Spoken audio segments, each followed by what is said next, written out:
जी हाँ साथियों, जिस भी कर्मचारी साथी का पीएफ कटता है उन सभी साथियों के लिए ये खबर बहुत ही काम की है। सभी को इसकी जानकारी होनी चाहिए।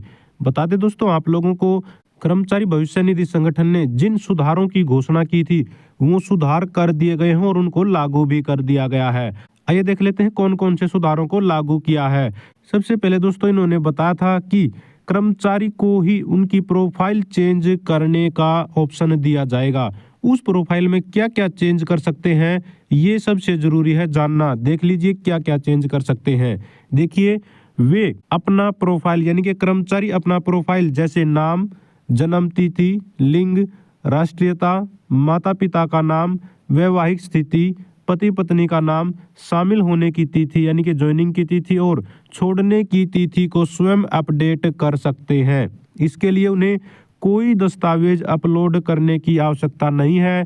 केवल कुछ मामलों में जहां यूएएन नंबर 1/10/2017 से पहले प्राप्त किया था, अद्यतनीकरण के लिए केवल नियोक्ता के प्रमाणीकरण की आवश्यकता होगी। यानी कि दोस्तों 2017 से बाद के, यानी कि जिनका यूएएन नंबर आधार से अटैच है 2017 के बाद, इस डेट के बाद, वो सभी अपनी प्रोफाइल में ये सारी की सारी चीज़ें अपडेट कर सकेंगे जितनी भी यहाँ पर इन्होंने बताई हुई है। तो बहुत ही अच्छी बात है। बहुत सारे कर्मचारी साथी हैं जो इन चीज़ों को लेकर परेशान रहते हैं।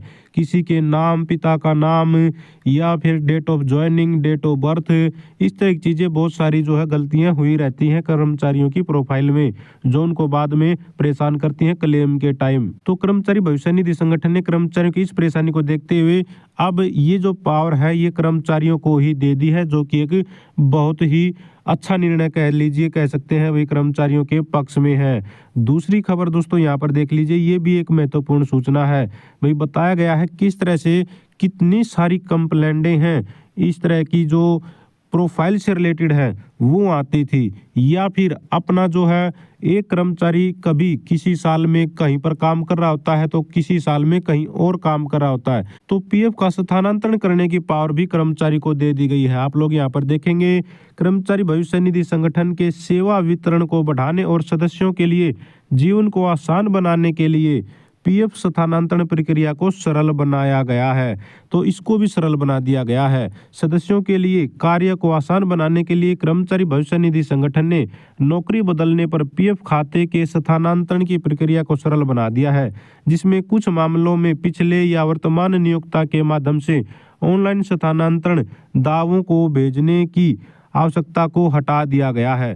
संशोधित प्रक्रिया की शुरुआत के साथ यह उम्मीद की जाती है कि भविष्य में कुल 1.30 करोड़ स्थानांतरण दावों में से 1.20 करोड़ से अधिक, यानी कि कुल दावों का 94% नियोक्ता के हस्तक्षेप की आवश्यकता के बिना सीधे दोस्तों कर्मचारी भविष्य निधि संगठन को भेज दिया जाएगा। केवल एक से अधिक पीएफ खातों वाले स्थानांतरण के मामलों में जहां नाम, जन्म तिथि, लिंग मेल नहीं खाते हैं, दावे को कर्मचारी भविष्य निधि संगठन को भेजने से पहले नियोक्ता द्वारा सुधार अद्यतन की आवश्यकता होगी। यानी कि अगर किसी के पास दोस्तों 2 खाते हैं पीएफ से रिलेटेड और उनमें कोई गड़बड़ी है तो उसके लिए तो परमिशन चाहिएगी अगर उसको स्थानांतरण करना है अपना अकाउंट।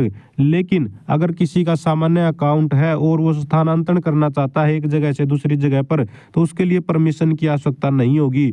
तो बहुत बड़े बदलाव हैं दोस्तों। ये देखने में तो हालांकि छोटी परेशानियां नजर आती हैं, भाई नाम चेंज करना है, लेकिन इसके लिए भी कई बार कर्मचारियों को बहुत लंबा इंतजार करना पड़ता है, महीनों तक। तो दोस्तों ये जो परेशानी है इन सब को देखते हुए इस पूरी प्रक्रिया को कर्मचारी के हाथ में ही दे दिया गया है। ऑनलाइन वो अपना चेंज कर सकता है डिटेल को, तो बहुत अच्छी बात कह सकते हैं। वैसे ही इसमें काफ़ी जानकारी दे रखी है विस्तार से, अगर इस पर बात करेंगे तो बहुत लंबी वीडियो बन जाएगी। हम इन कंप्लीट अपडेट को, इस सूचना को दोस्तों अपने टेलीग्राम चैनल पर और व्हाट्सएप चैनल पर उपलब्ध करवा देंगे, वहां से आप इसको पढ़ सकते हैं। तो बड़ी अच्छी बात दोस्तों कह सकते हैं। जिन भी कर्मचारी साथियों का पीएफ कटता है उन सब के लिए ये जानकारी होना बहुत ज़रूरी है। उनके पास दोस्तों ये जानकारी होनी बहुत ज़रूरी है, ताकि भविष्य में अगर कभी उनको या उनके किसी साथी को आवश्यकता पड़े, इस तरह की कोई परेशानी आए, तो वो उसका समाधान स्वयं कर सके, न कि कहीं दफ्तर में जाकर परेशान होने की आवश्यकता उनको न पड़े। तो दोस्तों ये एक अच्छी अपडेट जो लागू हो चुकी है, जिसको भी आवश्यकता है इसकी तो वो ज़रूर इसका लाभ उठाइएगा। तो फिलहाल के लिए दोस्तों यही अपडेट थी। अगर आप भी चाहते हैं हरियाणा में एजुकेशन से रिलेटेड आउटसोर्सिंग कच्चे कर्मचारी जुड़ी खबरें समय पर पाना तो चैनल को जरूर सब्सक्राइब करें, वीडियो को लाइक करें, दोस्तों के साथ शेयर करें। Thank you very much.